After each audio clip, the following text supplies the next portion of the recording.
Hello বন্ধুরা, JB matric চ্যানেলে তোমাদের সকলকে স্বাগত জানাই। আমি গৌতম বিশ্বাস।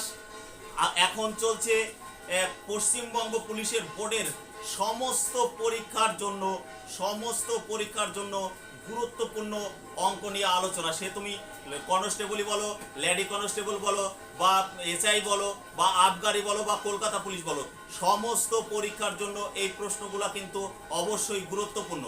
বন্ধুরা, ভিডিওতে যাওয়ার আগে প্রত্যেক দিনের মতো আরেকটি কথা বলে যাই যে আমার এই ভিডিও করা কিন্তু তাদের জন্যই, মূলত এই চ্যানেলটা তাদের জন্যই খোলা যারা অঙ্ক নিয়ে ভয় পাও বা কম বোঝো, তাদের জন্যই কিন্তু এই চ্যানেলটি খোলা। তাই অবশ্যই তোমরা পুরো ভিডিওটা দেখবে, তুমিও পারবে বন্ধু। হ্যাঁ, তোমাকেই বলছি বন্ধু, তুমিও পারবে, গ্যারান্টি দিয়ে বলছি তুমি পারবে। শুধু চ্যানেলটির সাথে থাকো এবং পুরো ভিডিও কিন্তু দেখবে, অবশ্যই দেখবে পুরো ভিডিও।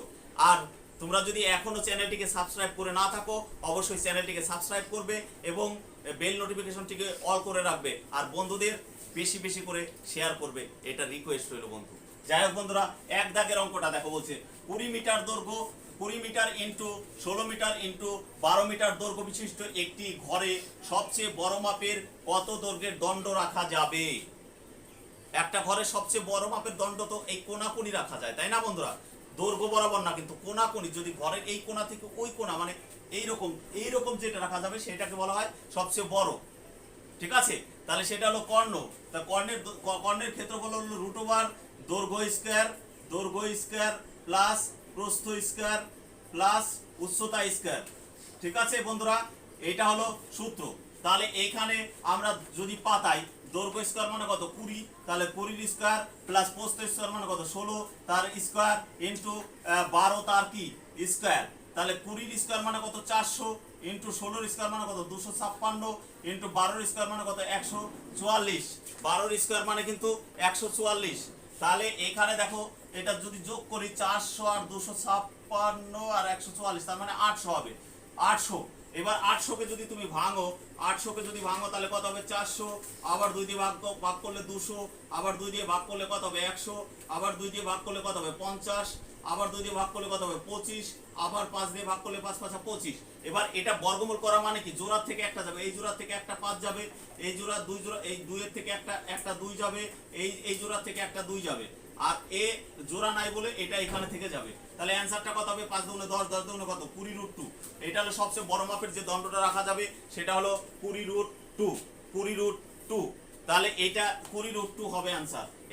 এবার এটাকে মুখে মুখেও করা যেত, 800 কে যদি বর্গমূল করো তাহলে কি হবে, যদি 400 দুগুণে 800 বলো, 400 দুগুণে 800, 400 দুগুণে 800, তাহলে 400 এর বর্গমূল তো হয়, 400 এর বর্গমূল করলে কত হয়, অবশ্যই 20 হয়। তাহলে 400 এর বর্গমূল করলে 20 হয়, আর 2 এর বর্গমূল হয় না, তাই 20√2 হবে অ্যানসার এইটাই।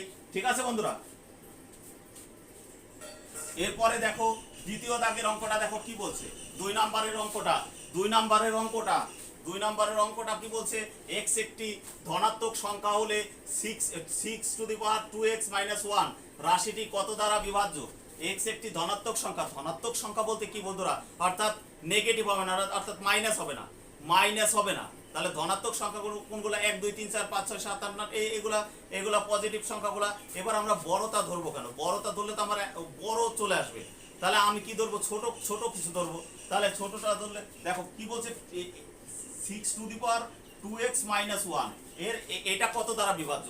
তাহলে x এর মান যদি আমি 1 মনে করি, তাহলে এটা কত হবে 6 এটা x এর মান যদি 1 হয়, তারপর -1 না, তাহলে দেখো 2 একে কত 2 না, তাহলে 6 এর মাথায় স্কয়ার মানে কত 6 6 কত 36 মাইনাস কত 1, তাহলে কত হলো 35। তাহলে 35 কে কত দিয়ে ভাগ যায় বন্ধুরা, 35 তো অপশনে নেই, তাহলে 35 কে কত দিয়ে ভাগ যায়? যদি 35 অপশনে থাকতো তাহলে 35 হতো, এই যেহেতু 35 অপশনে নেই, তাহলে 11 দিয়ে কি 35 কে ভাগ যায়? অবশ্যই যায় না।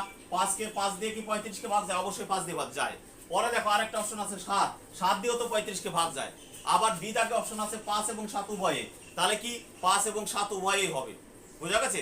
তার মানে অ্যানসারটা কিন্তু ডি হবে, বিও হবে না, সিও হবে না। তোমরা কিন্তু অনেক সময় ভুল করে ফেলো, 5 পেয়েছো 5 দাগিয়ে দিয়ে চলে আসছো, কিন্তু না, ভালো করে দেখে আসবে যে অপশনগুলো ঠিক আছে কিনা। তোমাদের কিন্তু একটু সমস্যায় ফেলার জন্য এরকম অপশন দেয়। ঠিক আছে, এরপরে দেখো বন্ধুরা 3 দাগের অঙ্ক। তিন দাগের অঙ্কটা বলছে 4320 সংখ্যাটিকে কত দ্বারা গুণ করলে গুণফল একটি পূর্ণ ঘন সংখ্যা হবে, পূর্ণ ঘন। তাহলে আমরা কি করব, উৎপাদকে বিশ্লেষণ করব। 4320 প্রথমে 2 দিয়ে দিলাম, 2 দিয়ে 2 দুগুণে 4, 2 1 2 রইল বাকি 1, 6 দুগুণে 12 0, আবার 2 দিয়ে দিলাম, 2 দিয়ে 2 1 2 যায় না, একের মধ্যে 0, 8 দুগুণে 16 0, আবার 2 দিয়ে দিলাম, 5 দুগুণে 10, 4 দুগুণে 8 আর 0, তাহলে আবার 2 দিয়ে দিলাম, 2 দিয়ে 2 দুগুণে 4 রইল বাকি কত 1, 7 দুগুণে 14 0, আবার 2 দিয়ে দিলাম, 2 1 2 3 দুগুণে 6 রইল বাকি কত 1, 5 দুগুণে 10, এবার 5 দিয়ে দিলাম, 5 দিয়ে দিলে কত হবে 5 দুগুণে 10 আর 3 13, তাহলে 35, 5 7 35, 3 দিয়ে দিলে কত হবে 3 নং 27, 3 দিয়ে দিলে কত হবে 3 ত্রিকে 9। এইবার ভাঙার পরে বন্ধুরা আমরা জানি বর্গমূল করতে গেলে যদি পূর্ণবর্গ বলে বা বর্গমূল করতে বলে তাহলে কিন্তু আমরা জোড়ার থেকে একটা নেই, আমরা কেবলই করলাম এই যে এক দাগের অঙ্কটা। বর্গমূল করা মানে কি, জোড়ার থেকে একটা, জোড়ার থেকে একটা বর্গমূল। আর ঘনমূল মানে তিনটের থেকে একটা, ঘনমূল মানে কি তিনটের থেকে একটা, এটা বলছে পূর্ণ ঘন সংখ্যা হবে, তার মানে তিনটে থেকে একটা যাবে। তাহলে 2 আছে কটা, এই দেখো এই যে তিনটে থেকে তিনটে পেলাম, 3 ও 3টে পেলাম, ঠিক আছে। তাহলে দেখো 2 আছে কটা, এক্সট্রা 2 আছে কটা, দুটো, এক্সট্রা 5 আছে কটা, একটা। তাহলে পূর্ণ ঘন হতে গেলে তোমার তো 2 আছে হলো দুটো, তোমার 2 আছে কটা, দুটো, এখানে একটু লিখে দিই, 2 আছে হলো দুটো আর 5 আছে হলো একটা। তাহলে পূর্ণ ঘন যদি হতে হয় তোমার তো 2 তো 3টে লাগতো আর 5 তো 3টে লাগতো, বুঝাতে পারলাম না? দেখো পূর্ণ ঘন মানে তিনটে করে, তিনটের থেকে যাবে, তিনটে থেকে যাবে। তাহলে এখানে এর তো তিনটে আছে, এই যে তিনটে 2 আছে, তার মানে এর কাজ হয়ে গেল। এখানে তিনটে 3 আছে, এর কাজ হয়ে গেল। তাহলে বাকি রইল কারা, দুটো 2 একটা 5। তাহলে এইখানে যদি তিনটে থেকে একটা হয়, এখানে কম পড়লো কত, একটা 2, একটা 2 কম পড়লেই দেখো তিনটে হয়ে গেল। আর এখানে কটা আছে, 5, একটা 5 আছে, তাহলে এখানে কম পড়েছে কত, দুটো 5 কম পড়েছে কিন্তু। তাহলে এইটাই অ্যান্সার হবে, অর্থাৎ 5 দুগুণে 10, 5 10 কত 50। তাহলে অ্যান্সারটা হবে কত, অবশ্যই 50 হবে, ডি দাগের অপশনটা 50 অ্যান্সার হবে। আবারও বলি, আগে উৎপাদক বিশ্লেষণ করবে, ঘনমূল নির্ণয় করা মানে তিনটে মানে তিনটের থেকে একটা যাবে। তাহলে এর তো তিনটে আছে, এরও তিনটে আছে, তিনটে করে নাই কার, দুটো 2 এর আর একটা 5 এর, এখানে লিখেছিলাম দুটো 2 এর একটা কম পড়েছে তাই একটা লিখেছি, আর একটা 5 আছে, কিন্তু আমার তো লাগবে তিনটে, আরো লাগবে কটা, দুটো। তাহলে এই যে যেগুলা কম পড়েছে সেইটাই, তাহলে 5 দুগুণে 10, 5 10 কত 50, এইটাই অ্যান্সার। খুব গুরুত্বপূর্ণ অঙ্ক বন্ধুরা এটা। তারপরে দেখো বন্ধুরা, এরপরে দেখো 3 দাগের অঙ্ক। 3 দাগের অঙ্কে বলেছে যে যদি বালতির জল ধারণ ক্ষমতা 13.5 লিটার, তখন একটি পাত্র ভরতে 12 বালতি জল লাগে। তাহলে একটা বালতিতে জল ধরে কত, 13.5 লিটার। কত, 13.5 লিটার জল ধরে একটা বালতিতে, 13.5 লিটার জল ধরে। এবার যেই পাত্রটা তুমি পূর্ণ করছো, অর্থাৎ যে ড্রাম হোক বা যাই হোক, একটা ড্রামই ধরো পূর্ণ করছো, এবার যে বালতি দিয়ে পূর্ণ করছো তার এক এক বালতিতে জল ধরে কত, 13.5 লিটার। কিন্তু ওই ড্রামটা বোঝাই করতে দেখো বলছে 12 লিটার, 12 বালতি জল লাগে, 12 বালতি।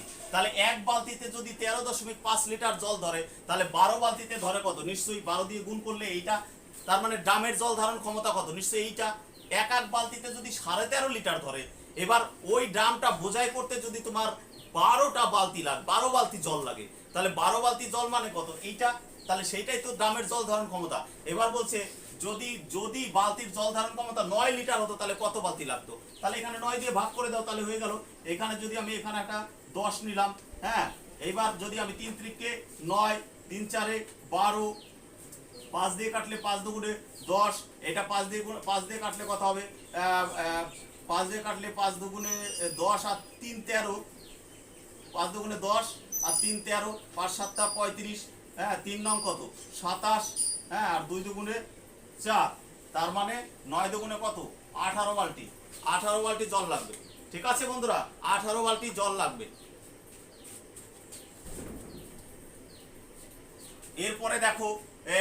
এরপরে দেখো 5 দাগের অঙ্কটা। এটাও কিন্তু পরীক্ষা আগে খুব দিত, এই অঙ্কগুলো খুব দিত পরীক্ষায়। বলছে একজন ক্রিকেট খেলোয়াড় 10টি ইনিংসে নির্দিষ্ট একটা গড় রান আছে, 10টা ইনিংসে একটা নির্দিষ্ট গড় রান আছে। এবার বলছে একাদশ ইনিংসে যদি সে 108 রান করে, একাদশ মানে কি 11তম ইনিংসে যদি সে 108 রান করে তবে তার গড় 6 রান বৃদ্ধি পায়, গড় 6 রান বৃদ্ধি পায়। তাহলে বলছে নতুন গড়টা কত?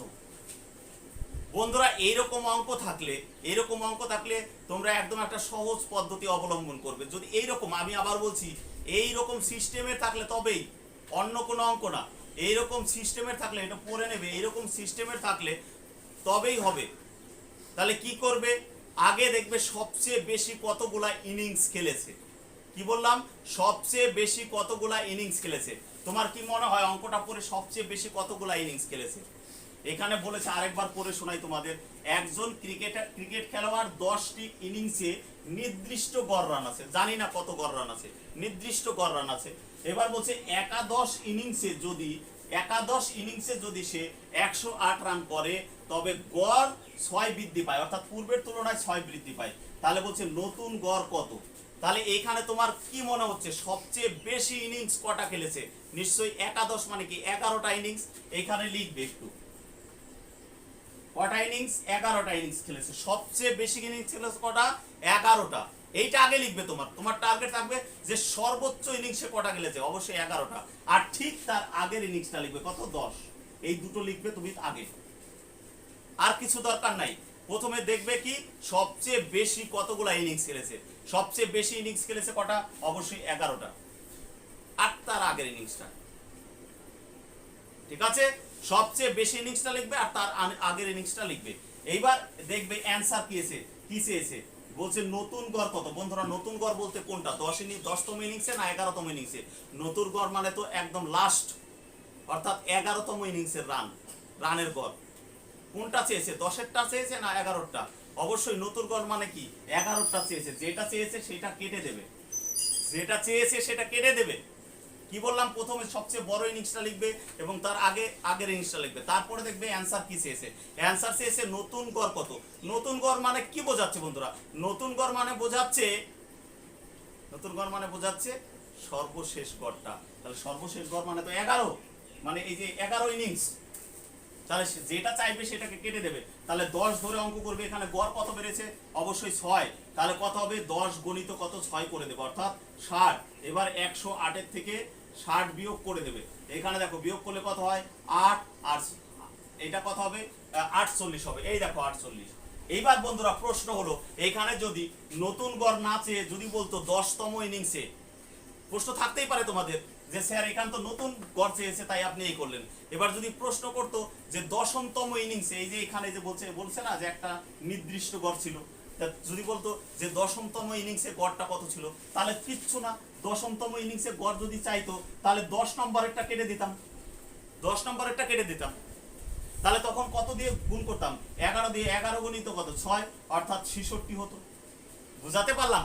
যেটা চাইবে সেটাকে কেটে দেবে। তাহলে 10তম ইনিংসের চাইলে কত? 10তম ইনিংস কেটে দিলাম। তাহলে 11 দিয়ে গুণ করলে কত? 66। তাহলে সেই 108 থেকে আবার 66 বিয়োগ, তাহলে এটা কত হতো? অবশ্যই 2। আর এটা কত? 4। ঠিক আছে? তাহলে 10তম ইনিংসে গড়টা ছিল কত? 42। আর নতুন গড়টা কত? 48। দেখো গড়টা কিন্তু 6 বৃদ্ধি পেয়েছে। এখানে কিন্তু 6 বৃদ্ধির কথাই বলেছে। ঠিক আছে বন্ধুরা? আবারও বলছি বন্ধুরা, তোমরা যারা এখনো চ্যানেলটিকে সাবস্ক্রাইব করোনি অবশ্যই চ্যানেলটিকে সাবস্ক্রাইব করে রাখবে। বন্ধুরা ভালো থেকো, বাই।